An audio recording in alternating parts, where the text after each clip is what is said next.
And we are back. Yeah. Another episode of FYB presents the Ivy League. Ha That's right. As you can see, we have a new location, We're doing interviews right now. So look, let's just cut straight to the chase and let's just do introductions. Joe Spider, FYB. I represent the fresh. Rich City. That's a fact. And I'm here, man. DT, go ahead and introduce yourself, man. Man, y'all already know who I be. It's your boy DT. You can follow me on the IG at dt.fyb. You feel me? Right. Today I'm rocking the cool Kai sweater. You know what I'm saying? Always shout out to the black folk, man. I forgot to say what I was wearing, too, huh? Right. Rewind. All right, look, I'm also rocking the Visuals by Ying. Shout out to my homegirl, you know what I'm saying, all the way out in Miami right now in Florida doing her thing, man. She's been supporting us as a team, FYB, for a minute. She's one of the best photographers out there. I mean, she's dope, awesome mother. Congratulations to her. So, yeah, man, shouts out to Visuals by Ying. You feel me? I'm supporting that.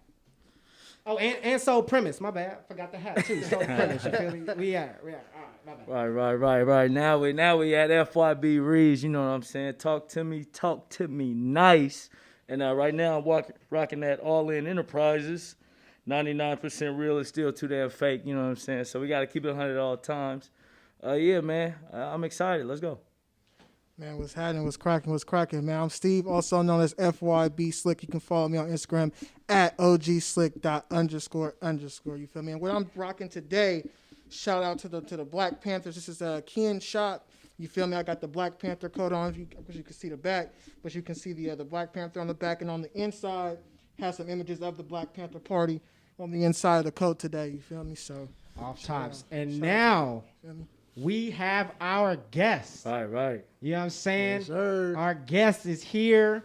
We are actually at his shop right now. So my man Rue, Flex and Rue, go ahead and introduce yourself. Man. It's your boy Rue. You can follow me on Instagram at Flex and Rue, FLEXXINRUEE. And I'm rocking the Yeezys today. I don't know if you guys pop, but Yes, sir. got them joint sir. songs today. But yeah, excited, man. We're gonna do a dope little interview podcast and just reunited the black and brown. So Yes, sir. let's get it. Yes, sir, man. Right. So Rue, you've been my barber for a couple years. You've been DT's barber since forever. Yeah. How long has he been your barber, DT? Shit, since I got out of college, bro. At least 5-6 years now. Man, you know what I mean? Yeah. So, we've been chopping it up every time, and we've been talking about doing this interview for a minute. And now, the opportunity finally presented itself. So I'm excited to have you. So let's just jump into, your history as far as barber. Like, what got you interested in being a barber in the first place? I think just me, I didn't like school, just as far as just, I don't know, structure, I would say. Oh, my bad. But structure, I would say. And being in the barbershop all the time, just getting my hair cut and just seeing how the atmosphere was, seeing just freedom, you know what I'm saying? Charging on prices, chilling, cutting hair, listening to music, make your own schedule.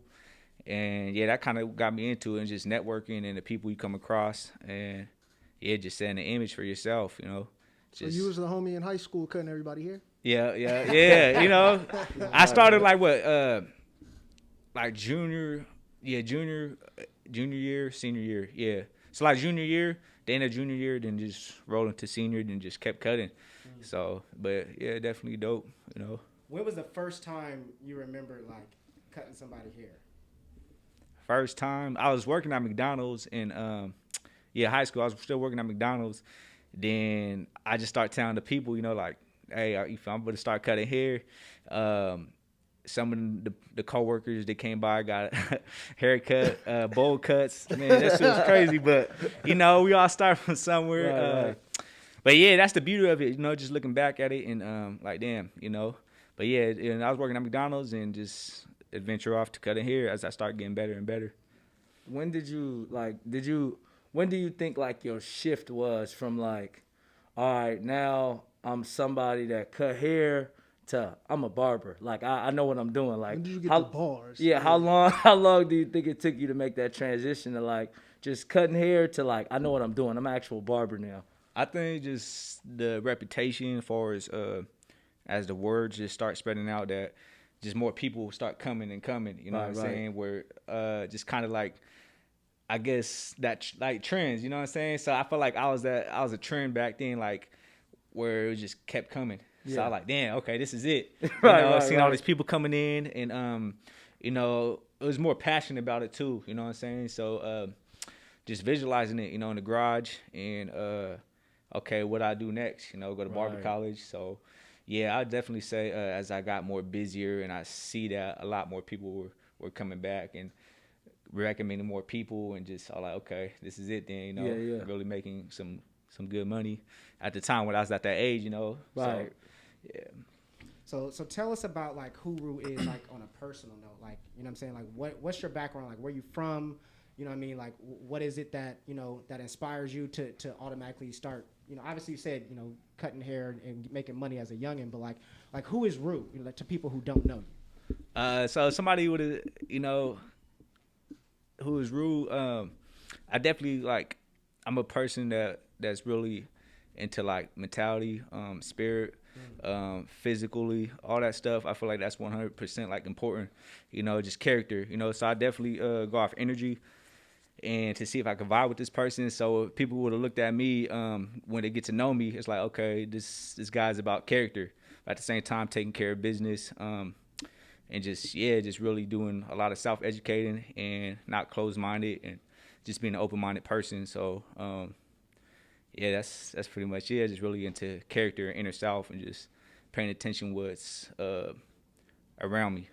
Let me ask you this. So if you see somebody, right, or somebody walk into your shop, right, and we're gonna get to like how you started to get the shop as well too in the future. But like, let's say somebody walked into your shop and the vibe was bad, the energy was bad. How do you deal with that? I mean, it's human society, you know. You talking about as far as a customer or employee? Yeah, as far as a customer, it's human society. You know, it comes in all different, you know, ages, color. It's just human society. So I just look at it as you know, I just treat them with respect. Yeah. And if they're a grown man and they're still acting disrespectful, that's something in their self that they gotta deal with, or something they're going through. So I'm just here to cut hair, make money, make the best of it. And there's a limit where, okay, is this guy being too disrespectful where we can't service him, or is it just something I could tolerate? So I still, you know, treat him like a human being, and still treat him as in just a customer, just try to get him in and out, or just see what's going on. Like, you know, I'll touch bases if somebody's disrespectful, like, man, you know, so what you got going on, trying to see what's going on in his life or her life, to see why they like that, you know, but without announcing it straight to the point, you know what I'm saying? So, because maybe they could be going through something or something, but at the end of the day, I just try to treat people as human, just, you know, be respectful. What I like how you brought up like character and all that, and that's big for me too. So, what is character to you? Like, how do you define that, and what does it mean to you? Character is like just purity, you know what I'm saying? Paying attention to the conversations, you know, that I'm gonna have with this person, you know, every moment that I speak to this person or come across this person. Is it something I can learn from? Is it something I can interact with? You know, like I said, energy, you know, just paying attention to that. So it's really just, I say the things that come out of our mouth, the things we say, our attentions, you know, is it pure or is it fake? So, you know, being wise about that, you'll start to see that, you know, just visualizing that, you'll start to see it clearly. So definitely, yeah, just conversation and people's actions and the things they talk about, are they applying it to their everyday lifestyle? So I'll definitely say that's, you know, how I look at character. So let's go into the barbershop, right? The Lavish Barbershop. When did you get like established? How did you go from cutting, you know, hairs at your crib to now owning your own shop and having employees who work for you? How it went, like I said, it was all started in the garage. Like I had goals, you know, always being like, I would say just preparation is key to a lot of things in life, you know. So just writing it down, what I want to be in life as I start cutting hair. I definitely want to be a dope barber, to learn all types of hair, to learn all type of haircuts. Then I started the brand, the Lavish Barber, which was myself. It's just something how other barbers could relate to, you know what I'm saying? Because I'm not the only barber that's out there that's ambitious and like hustle mindset and self-driven. So that's why I just created the Lavish Barber, is to interact with other people that could relate to it. And that's kind of how the Lavish Barbershop got into effect. Because at first I was going to name it TLB Barbershop, but I was getting some feedback. Then it's like, nah, because a lot of people going to ask, what does that mean? Yeah, I was about to ask that too. Yeah, which is the Lavish Barbershop, or the Lavish Barber. Oh, duh. Yeah. But, Drake stole CLB from that. yeah. That's, so I just went with Lavish Barbershop. But yeah, you know, went to, so yeah, in the garage, went to Barber College, graduated Barber College, but like the shop that I was going to was Better Images down the street from here. It was like maybe a mile or less down from here. That's where I was getting my haircut from. So I was always there, so they knew me far as just an individual, you know, being there all the time. And it was actually my barber too. Like I was like telling him to start cutting hair, which is Ryan. You know, shout out to Ryan. His Instagram's bars916, I believe. Okay. So you gotta check him out. That's the guy that kind of was my mentor, you know, and showed me a lot. So yeah, I was telling him, he showed me a couple of things, and a lot of things actually, you know. Then from there, just as I graduated Barber College, I was already set. You know, I was just working in the shop as soon, I think I was like 18, you know, straight out of high school, went to straight to Better Images, worked there for 4 years. Then decided just to venture off and to open up my own. And yeah, it played out perfectly at the time, finding a spot to lease and just all that stuff. So yeah, that's how that went. That's crazy. I remember after you left Better Images, before you was like, yeah, I'm about to open my barbershop up. You know what I'm saying? And then you had some downtime. You went back to the house. Yeah, you was cutting out the crib and stuff. Yeah, it was hella cold, bro. My feet was crazy, my toes, because it was like winter time. Yeah. So yeah, it was definitely, like I said, all the things it could look at that as a struggle. Like, damn, you know, the temperature could play effect, and for them early cuts, and just in general. But like I said, everything planned out perfectly. You know what I'm saying? Because just being in the same community where I'm down the street where my clients is already all right here. Yeah. So that was pretty dope how everything just worked out, and it's just all perfect timing. So, but I was like, financially I was ready at 20, but mentally I wasn't at 20. So I waited another year to learn some more game, ask a lot more questions, and I still wasn't ready. Like when you actually sign that lease and start operating, it's like, damn, there's a lot more you're still gonna learn through business aspect, you know, and communication skills and all that. So just everyday learning, you know, to this day. What were like some of like your concerns as far as like you know, because entrepreneurship and jumping on your own, like that's a big leap. So I know that there had to have been like some concern or really fears of maybe thinking like, man, like what if this, you know what I mean? So what, you know, for people who are out there might want to start their own, like what were kind of like your fears or like concerns about, you know, just venturing out on your own, and what really gave you the courage to know like it's a calculated risk, but like I'm confident that I can do this? Nah, that's a good question, because I was definitely nervous, and for being nervous, like it was more hopefully I could pay the bills. You know what I'm saying? Because I had my car payment. You know, just keeping it real, I had a car payment that was $700. The insurance was $400. Then just having a sports car is like, you know, gas, a V8. I had a Camaro at the time, so just spending a couple $100 on the gas, you know, that was already over $1,000. Then on top of other bills, so but yeah, so I just planned it out like, okay, how am I gonna do this? And as funny as it sounds, I was gonna like, man, if it don't work out, I'm gonna just have the car get repossessed. You know what I'm saying? Like, take that loss, but I can always get the car back and build my credit back up. But it's like I spent so much money, you know, investing in the business that it's like, okay, I'd rather have that. That way it could run smooth.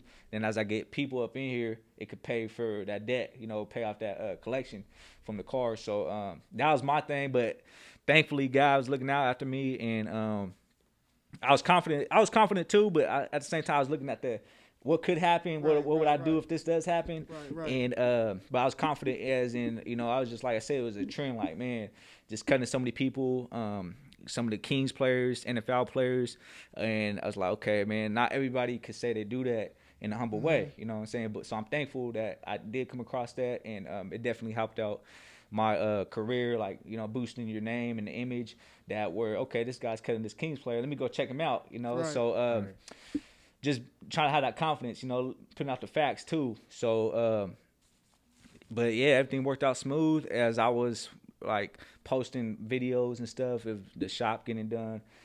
People was already reaching out, hey, you know, what's up with the chair, this and this, and we wasn't open yet, so I was just like, yeah, I gotta wait until we open.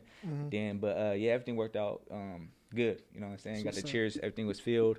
It was crazy because the whole shop, we had a chair back there. It was just really crowded. It was like, but like I said, just learning through everything, and it just worked out smooth. You know what I'm saying? So it was good. It's dope. Off top. So listen, we're gonna take a quick break, and then we're gonna ask some more questions. We got plenty more questions for Ruth, so we'll be right back.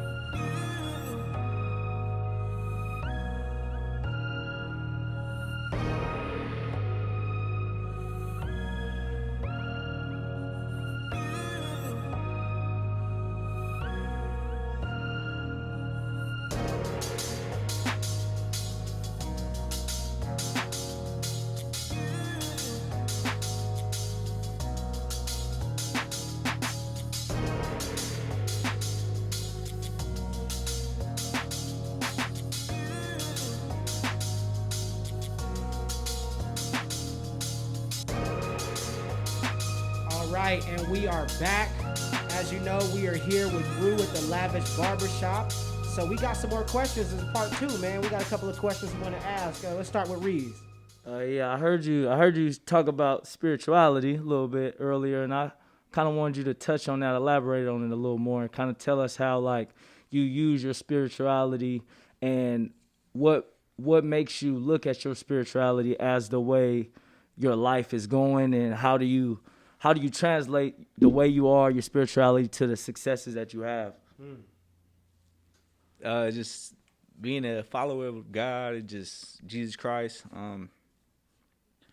Like it took me a minute to like find it actually, like meaning I always been a believer, but I never followed Christ, you know, as far as just living the way that Jesus wanted me to live, you know, and meaning that it's like a lot of it is common sense, you know, you pop open that Bible and study it, and it's kind of how we was raised, you know, be cool, be nice to people, be polite, respect. So it kind of breaks down to simple, just to make it as simple as possible. But yeah, just, you know, when I found that success, you know, with the barbershop, and just even before the barbershop, you know, because not everybody was making that type of money at 17, 18 years old. And so I feel like I had a head start. But with that being said, you know, I was young-minded, but at the same time, I was taking care of business, you know. So I was living like to worldly standards and expectations, you know, as far as materialism, women, and a lot of stuff that us men, we can all relate to or go through, you know.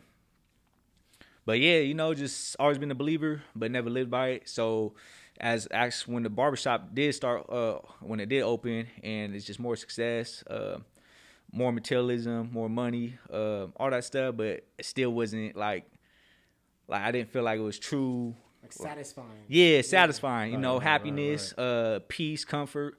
But it's like, damn, bro, you got it all at a young age, you know, a good push start, you know. But I just knew I was working more and more just to make more money. And that's what it was, just the money, like, damn, you know. And just, but yeah, at the end of the day, it just still felt empty, you know what I'm saying? So it's like I'm just looking at everything like, damn, what's going on here? Why I still feel empty? Then, you know, explain it to my mom, and just let her know what's going on with myself and how I felt. You know, that's the thing. I didn't have no dad either. You know, that's the thing. I didn't have no dad. So, mom's was like my mom and dad. So, but she got me a book, and just it's called Purpose Driven by Rick Warren, and just basically what a purpose, why we here on earth. You know, what's our purpose here on earth. So, I just read that book, and that was just a kickstart. You know, just start going towards the Bible, learning about it until this day. So that's like what I believe in. Is just how I operate, you know. Allow me to wake up every day, allow me to have my bills paid, all the success. Like that wasn't all me, but it was God behind it, you know what I'm saying? Because I took credit for that. But it's like, now that I'm a believer, as far as like a follower, you know, and just really understanding God's word, like that's all his blessings, you know what I'm saying? So just looking at that, it just gives me peace, comfort, and confidence, and it makes me like a clear visual. Not meaning everything like this is gonna be perfect. You know, I still go through problems, but those problems it talks about, it does endurance our character. It helps us through struggles for the next time it happens to us. We already been through something similar. But yeah, just life experiences. It just brought me closer to God and understanding life, like why we here floating in the galaxy and space, why we got so many different languages, we got factual evidence that, Christ was here. So it's like, damn, just reading about this and discovering and studying and just understanding his word and just applying it every day, and just trying it, and when I do slip, I got to repent, I got to rebuke and ask for his forgiveness, so that keeps me straightforward, and I can't win this war by myself. I tried that and I failed. So many tried. Off tops. Yeah, things. I lost my cousin. I want to speak on that with COVID. I lost my cousin last year in 2020, and he was a big believer in God, and so that gave me peace, me already knowing who God was and what his mission was. So it's like I was emotionally like distressed, like, at the same time I still had that peace and comfort because I understand about afterlife. I understand about that. And it just made me confident that, he was a believer, he lived by it, and, we all got to die one day, but where we going to go? Right. You know what I'm saying? So, but yeah, that brought me a lot closer. It could have distanced me, like, why God? But it's like, I'm not going to ask why. What do you want to learn from this? Right. So, but yeah, that's kind of how I operate my life every day. Just pray, study, and just put my energy. If I got energy to come and do this podcast, if I got energy to come to work, energy to put into your girlfriend, boyfriend, whatever it is, family, like, I got energy to put into the giver behind all that, because those are all gifts that we come across, right. The success, the accomplishments, the relationships we come across, those are all gifts, from the giver. So how can I love these gifts more than the giver itself? So, but yeah, that's pretty much that. Just, in love with God and Jesus, and just until, my time comes, I got to be at peace with myself. So, for you guys watching this and everybody in here, if I do pass away, or, you never know when it can happen, but just know I'm at peace with myself. How many people could say that? You got to confidently say that, like, man. Yeah. So, because you never know. I could die from a brain aneurysm right now, a stroke, a car crash, but God forbid that. But, just what makes me so special from anybody else that passed away already, from COVID, from diseases, all this stuff. So just living life, to the fullest, but at the same time, let me serve my God. That way I make sure I'm legit and I'll make it to heaven, That's a very valid point, man. And then you kind of touched on how your faith correlates with past experiences, right? And you're a believer, so you've experienced things that test your faith, right? And I know a few years ago, you had a scary incident, with Sac PD, man. This the safe way? Okay. So, what I need you to do, can you undo your seatbelt for me? Can I call the supervisor here, please? What? I would like your supervisor. No, you can talk to him afterwards. Sir, I would like your supervisor okay, here. We're going to talk to him afterwards. Can you call him on your radio? Huh? Can you call him on your radio? He's not trying to call his supervisor on the radio. We're okay, I'm a citizen too, bro. Okay. It's like, and you work for public and safety. You're doing your job. What's your cause of stopping me? Is what I want to know. You didn't even give me a cause. You said for your tent. I told you I got that's a ticket. probable cause to pull you over, right? Okay. Just because you. Whoa. That's way. Whoa. Are you serious? Raise your fingers on the back of your head. We've got code 3 cover coming. Whoa. Okay. Undo your seatbelt with your right hand. Oh wow.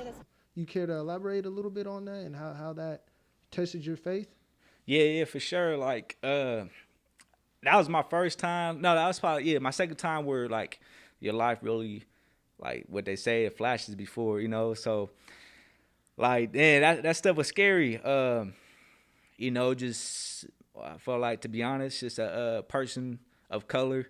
And, like I said, I had a Camaro at the time. So, I think I was like 22. I think I was 22, 23. I forgot the exact age. But, being that young and a brand new car, that just dropped and just being stereotyped, I felt like. And, they over here pulled you over for a window tint. But told them I already had to fix the ticket, which I did. Then they switched up the story. I was a reckless driving, so that's kind of how I knew they was already BSing. Like, okay, you over here switching up the story. You know, if it was me doing that, you would hold it against me. So, that's a fact too. yeah. If you just switched up your story, gotcha. Right. So that's how it's crazy. But luckily, like I said, things happen for a reason. Man, lucky I had 2 phones at the time. One was recording, and the other one was just, you know, whatever, business phone. But yeah, I had one on the tripod recording because I actually seen the cop of him busting a U-turn. You know, I was going to work. You know, I was coming to work, and it's crazy because it happened right here in front of my business, like literally in front of my business, the street. So it was embarrassing. And I told him, like, "Whoa, I'm going to work right here." You know, so with that being said, like, you know, just with my faith and with God being by my side, she put that gun to my head, you know, and like I just thought about, like, I remember taking my last breath for sure. Like, that always still with me, like, just taking my last breath. And just thought about mom's family, and just like that just comes to your mind, like, damn, bro, like, I'm not gonna see them no more. And I just remember inhaling, like, damn, this is it. I thought I was gonna, for surely die. But yeah, it's just, you know, thankfully God was by my side, and, you know, that's how I look at it, you know. So what made me so different for her not pulling the trigger, you know, how it happens all around the world all the time, you know. So I thankfully that it didn't go down that way.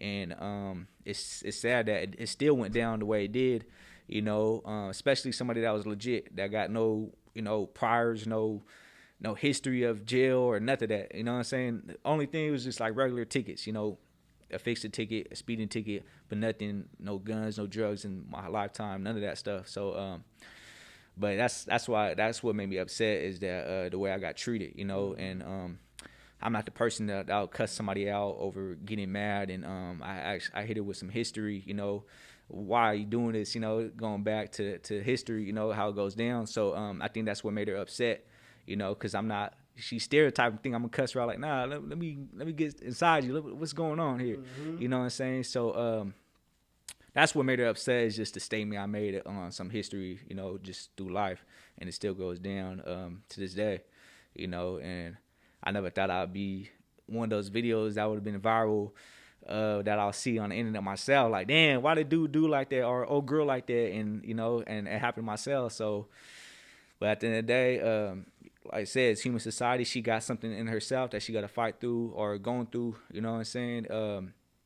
But just thankfully that God was watching over me, and I made it home. And, yeah, just, you know, it's crazy.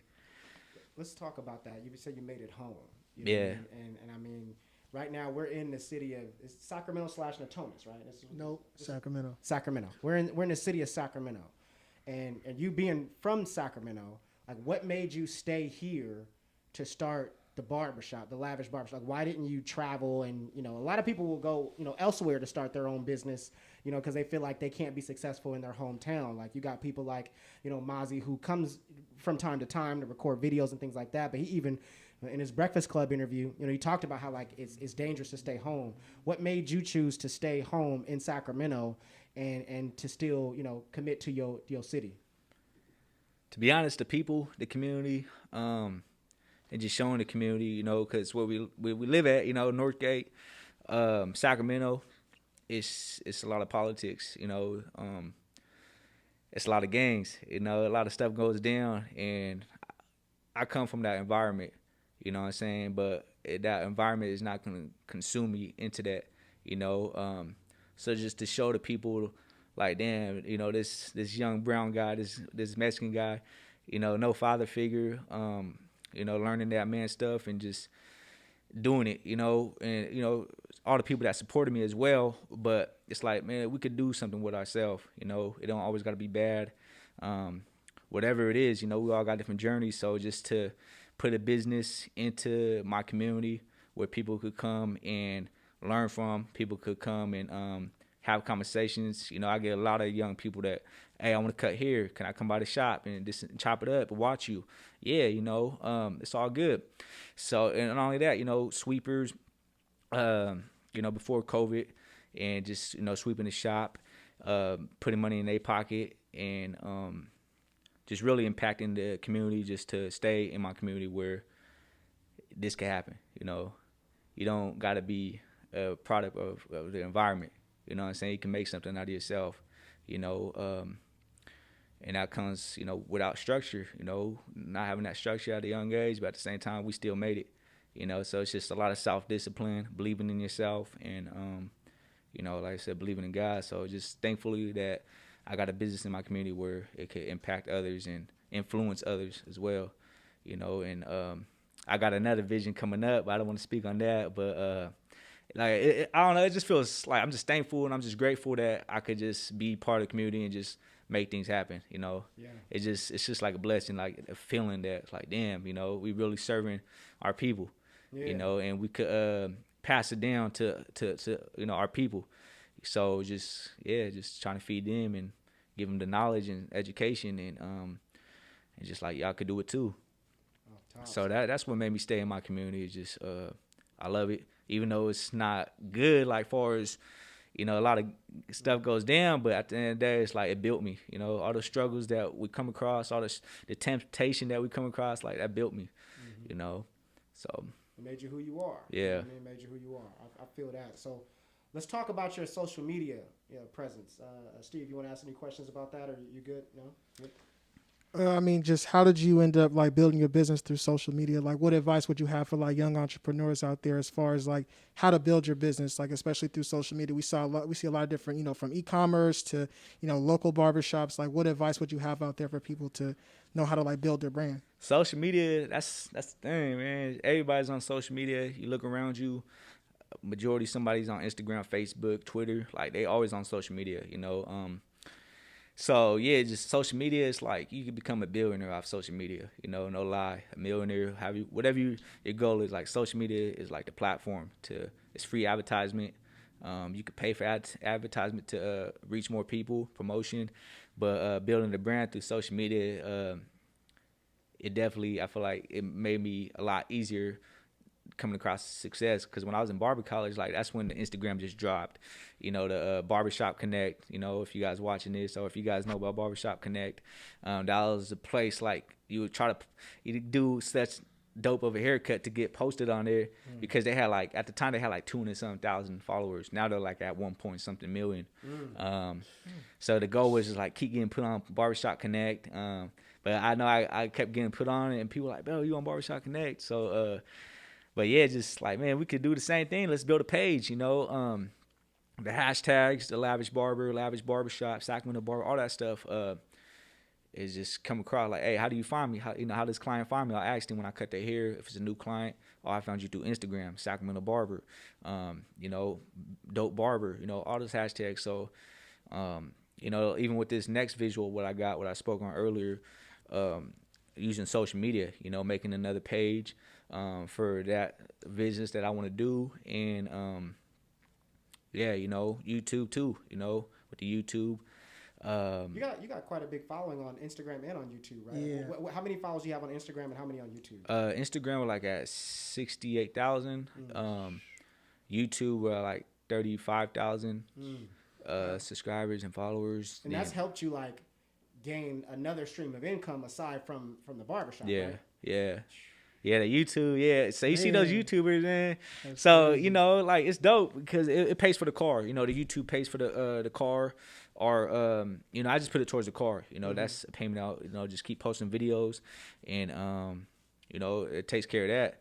So, but yeah, it's fun. You know, I do it more like, yeah, the money's good, but at the same time, when I was in barber college, there was a lot of haircut videos on how to, but let's go inside of the entrepreneur of a barbershop owner and running a barbershop, and at the same time showing the skills, but breaking down, you know, what goes behind it. You know, the lease you got to sign, the credit score you got to have, the financially, all that stuff, you know, the Basically overhead. on the vlogging side, right? Yeah, the vlogging side, you know, just letting them know and giving game back. Because, like I said, there wasn't too many videos like that when I was trying to open a barbershop. Hey, how to open up a barbershop on YouTube, there wasn't too many videos. So, just putting that out there more. So, these upcoming barbershop owners and salon owners and just people in general, you know, because I touch on topics where you know, it's just not barbershops where you could open up a business, but at the same time, you need, you know, credit for these banks to mess with you if you're going the loan route. Credit for these property managers that's trying to, that's going to interview you and talk to you. How's your credit score? How's your debt to income? All that stuff. So they're going to that if you want a good plaza, you know. If you want to go to like a bad plaza where they don't care about it, and you know, you got some bad landlords that's not going to fix things, the AC when it goes out, like, you know, they probably ain't going to care about your credit score. They just want their money. Yeah. But you go into a dope plaza, they care about that stuff. So so let me get this straight. On your YouTube channel, you have all that information. Yeah, I got videos, different videos. Yep. Man. Free game. Free game. Free information. Right. So, yeah, you know, like I said, when people reach out and thanks for this video, I learned from this, you know, from the subscribers to people that I actually know, it feels cool because, like I said, what's the point of me having the game and knowledge and the experience and not sharing it with others? You know, that could be an insecurity in myself, you know, not trying to see other people win. So, but, you know, just giving it out and putting it out there. Off tops, man. So, listen, we're going to do final words real quick so we can wrap it up. Let's start with maybe DT. We'll start with you. You cool with that? Man, I just came up with one right now, man. Good. You talked about, you know, what's the point of having knowledge and not sharing it, man. I heard a quote some years ago, man. Knowledge is not power. The application of knowledge is power. You feel me? I'm gonna just leave it at that. Ooh, I gotta go off to that. Go off to that one. Hey, you gonna drop that on us, but fulfillment, man. Fulfillment. Finding what fulfills you. Finding what helps you make every day mean something that you can keep pushing and keep striving, keep being the best version of yourself. So find your fulfillment and don't worry about other people's fulfillment. Make sure you got yours first, because you can spend all of your time fulfilling everybody else's and still be empty yourself. That's all I got, man. That's right.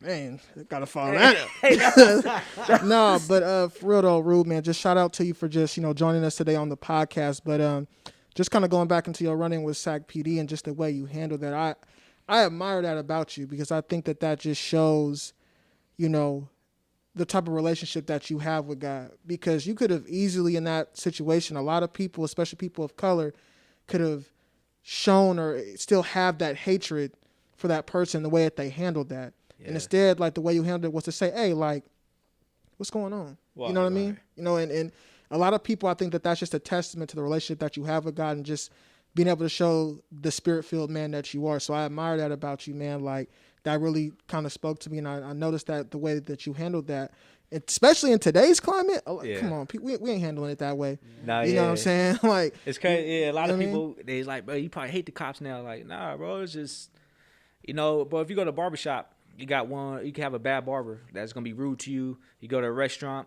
you go to a shoe store, but the next person is cool as hell. It could be that one person. So, you know, it's sad to say that there are many cops like that, but you got to look how many cities and states there are. But I don't, you know, I got no hate against nobody. And, you know, I'm not going to make it to heaven if I live that life. You know, like I said, she got something she got to deal with. You know, she got to answer to God to that or whoever she got to answer to. But yeah, you know, it's human society, bro. That's how I look at it. You know, Satan and his disciples are here to steal, kill, and destroy. You know, so I can't have that hate in me and that angry in me, and you know, because I still probably hold a grudge to this day. Right. And it's like, man, that's still on my shoulder. Like, man, let's live life, and I'm just thankful I'm still here, and yeah, but now most definitely a lot of people was like, man, you know, F the police and this, like, man, but I didn't like give them that energy, like, yeah, you know, yeah, F the police, like, nah, man, it's just when they ask me like you do, and hey, so you don't like the cops, I'm like, nah, you know, it's just her, whatever she got going on, it's on her. But you know, I talked to cops just as far as like, you know, asking about their jobs and just conversating, you know, how is it being a, you know, law enforcement. You know, if I didn't like them, I wouldn't conversate with them at all. So that's facts. And we do have an episode of us interviewing some sheriffs. You know what I'm saying? So if you want to check that out, just check out. I think that's season 2. So, you know what I mean? Just put it out there. That's what's up, though, man. That's dope. Yeah, that's dope. I think my last word is this, man. You know, I think something that was dope is that you stayed home. You know what I'm saying? I think that was dope. You being able to put back into your community, because you having a place here means you pay taxes here. Right, and that means that taxes goes back into the community, and they can use that to help rebuild. You know what I'm saying? Rebuild Sacramento. You shop here. You buy clothes. You buy food. All that stuff. Right. So you taking not only just taking the money, because a lot of people take the money and then drive 2 hours north or 2 hours south to where they live, but you taking the money, but you live here, so you're putting that money back into your community. So I just thought that was dope. That's a dope example. Do you have any last words that you want to give to the people? Nah, just everybody that DMs me and asks how do you do it, this and that, it's just same response. I put God first, the rest falls into place. So that's my message. Just stay, like you said, stay true to yourself, fulfill yourself, and you can't please everybody. You know what I'm saying? You can't live out the world's expectations or world standards. You're gonna be lost. You're gonna be stressed out trying to please everybody. So just have that guidance, that self-dedication, and when people ask and they look at me as an influencer or idolize or admire the work, that's what I do, y'all. I put God first, chill, and just live life. I just put that work in at the same time. In reality, you got to put that hard work in. And just thank you guys for having me. And it was a dope interview. I enjoyed it because it speaks on a lot that I actually be involved in. Mm-hmm. So I'm happy to answer these questions and talk about it. And just having fun with it. You know what I'm saying? Awesome. So. But yeah, most definitely, like I said, thank you guys, and that's pretty much what I gotta say. For sure, man. We appreciate you, and this is just the tip of the iceberg for you, bro. You know what I'm saying? There's a lot more success coming, on the horizon. So I'm excited to see that new idea you talked about, you mentioned earlier, and so we'll see. And in fact, I'm gonna probably schedule an appointment to get my hair cut this Friday too. So. Yes, sir. You booked up. So FYB presents the Ivy League with Young Rue, man. We fresh. Yes, sir. All right, then, yo.